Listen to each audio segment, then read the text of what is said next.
E o imposto de doação? Ele vai mudar muito? Pois é, nós falamos um pouquinho disso, né? Da mudança da alíquota, dessa mudança da própria base de cálculo, né? Você vai criar parâmetros agora. Tem uma coisa assim, parece brincadeira, mas é verdade. Você já deve ter visto muita discussão de valor para definir o valor de um imóvel, por exemplo, né? Quando você faz uma venda, né? Comprei um imóvel.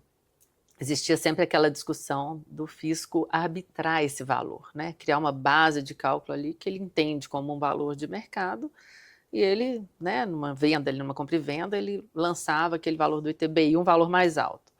Isso a gente gastou anos discutindo isso até chegar no STJ, e o STJ brilhantemente, uma decisão recente, é um tema que chama 1113, ele decidiu que, na verdade, vale a boa-fé entre as pessoas. Você não pode partir do pressuposto que as pessoas estão agindo de má-fé e passando por valor menor, coisa que não deveria existir, né?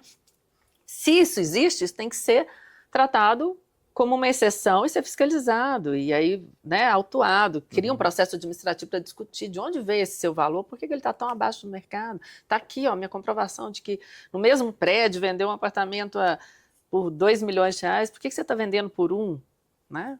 E aí abre-se uma discussão. Então, isso levou tempo até o amadurecimento desse tema, e decidiu-se que valeria a boa-fé e que você deveria utilizar o valor da negociação. Aí agora, depois de todo esse trabalho, de todos esses anos de dedicação, a gente chega agora nesse projeto que está criando uma tabela FIP para imóveis, vamos pôr entre aspas assim, uma tabela de imóveis, que vai ser utilizado critérios objetivos e subjetivos.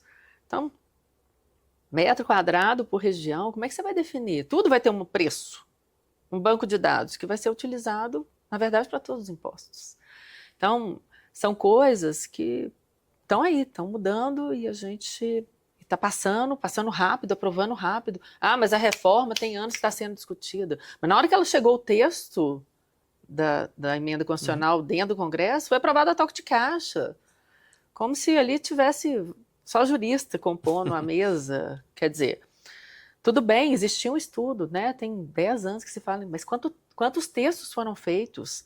Né? Então, voltando aqui para o nosso lado da mesa, o que nós temos a fazer? Nós temos que avaliar, interpretar, ver se existem excessos, né? Não quer dizer que está ali que está no limite da Constituição. As discussões vão surgir, obviamente. A gente nem acabou com as discussões das legislações anteriores, de ICMS, do que toma crédito, crédito para PIS e COFINS era diferente. Isso tende a melhorar, isso é bom, porque crédito agora vai ser integral no imposto sobre consumo. Estou confundindo um pouco o assunto, você me perguntou do ITCMD, mas são as mudanças que a gente está trazendo, que algumas realmente tendem a melhorar. Né? Eu tomo crédito, mas isso não encosta no meu produto final, não agrega no meu produto final. Isso vai acabar. Uma legislação única é bom. É bom, você deixa de ter aquele monte de legislação, um monte de incentivo, para ter uma legislação única. Eu trabalhei em multinacional, explicar a legislação brasileira para uma pessoa de fora, para um estrangeiro, mas tudo judicializa. Então, acho até legal, eles estão fazendo movimentos da própria Procuradoria para chamar o contribuinte, para tirar as dúvidas da reforma e criando parâmetros já para instruir os órgãos que vão ser os fiscalizadores. Esse movimento já existe hoje, antes da entrada em vigor, porque a publicação da legislação já está pronta. Mas a questão do ITCMD que você me perguntou, os aspectos principais são esses: aumento da alíquota, obviamente vai ter, a questão da base de cálculo, no caso de envolvendo imóveis, né, empresas, né, as famosas holdings, porque elas vão ser avaliadas dessa forma,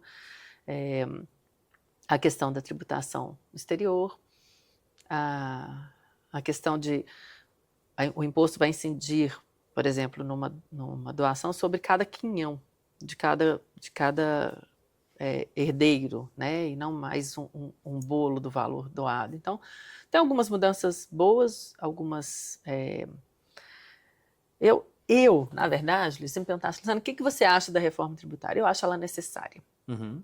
Quem trabalha com tributário e não entende a reforma tributária como uma necessidade para tentar simplificar, não é coerente. Porque a gente tem que pensar como o Brasil, como evolução do país, como simplificação, como o investidor estrangeiro desiste daqui, porque é o país que mais gasta hora com obrigação acessória. Então, tem que melhorar. Então, você tendo uma legislação única, que vai ser federal, estadual e municipal, muda só a alíquota, isso já é muito bom. Então, a gente encheria essa sala aqui de papel, se a gente fosse imprimir, das legislações estaduais. Não vai nem ia caber a municipal aqui dentro. E agora a gente tem toda a legislação, dá para imprimir. É um caderninho. Então, não, é simples? Não, não é simples. É mais simples? Obviamente é. Eu brinco, né? Vai piorar muito antes de melhorar, mas a tendência é melhorar. Nós vamos conviver com 2 sistemas, 2 discussões. A questão muito importante, que eu acho que é bom, a gente falou, né? Que o CBS é administrado pela Receita Federal e o IBS vai ter um comitê gestor. Esse comitê gestor vai ficar onde? Em Brasília. São 54 pessoas que vão representar os estados, municípios e, em tese, a população.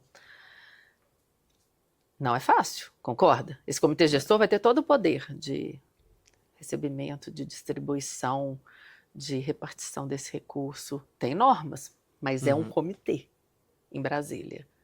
Volta a centralizar o poder e a gestão de recursos. É fácil isso? Eu não acredito. Tomara que seja. Eu não acredito.